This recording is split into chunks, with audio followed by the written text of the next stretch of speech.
બાપુજી, આપે મોરબીની અંદર જે દરગાહનો જે પ્રશ્ન હતો એના વિશે આપે જે મુહિમ ચલાવી તેના વિશે આપ શું કહેવા માંગો છો?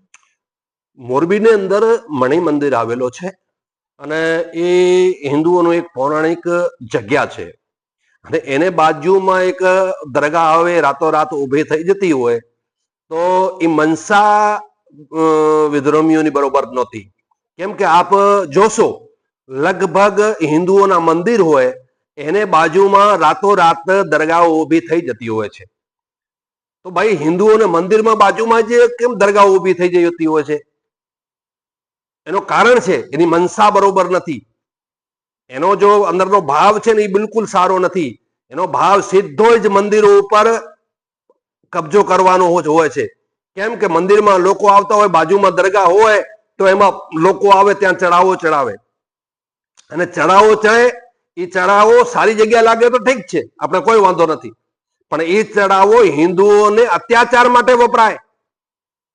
વચ્ચે આપને ખબર હશે કે જ્યારે કિશન ભરવાડની હત્યા થઈ અને એમાં જે મૌલવીઓ પકડાણા એ બધા મસ્જિદોમાંથી અને દરગાહોમાંથી પૈસા એકત્રિત કરતા હતા અને એકત્રિત કરીને એટલે આતંકવાદના આવા વિષયોના હિન્દુઓની બર્બરતા જ્યાં થાય, હિન્દુઓને માટે અત્યાચાર કરવા માટે એ પૈસા વાપરતા હતા.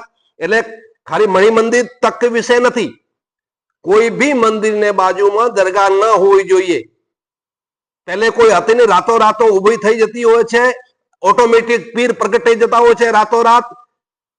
એનો મનસા સારી નથી અને એ પૈસા જો આવતા હોય છે એ પૈસા એકત્રિત થતા હોય છે એ હિન્દુઓની બર્બરતા માટે થતા હોય છે.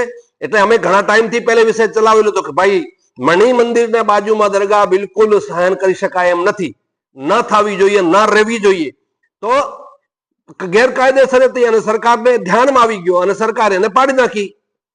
અને આગળ પણ ગમે ત્યાં હિન્દુ મંદિરોના પાસે કે હિન્દુઓના જો પવિત્ર સ્થળ પૂજનીય સ્થળ છે એનું બાજુમાં દરગાહ હશે, એ દરગાહ ન રહેવી જોઈએ.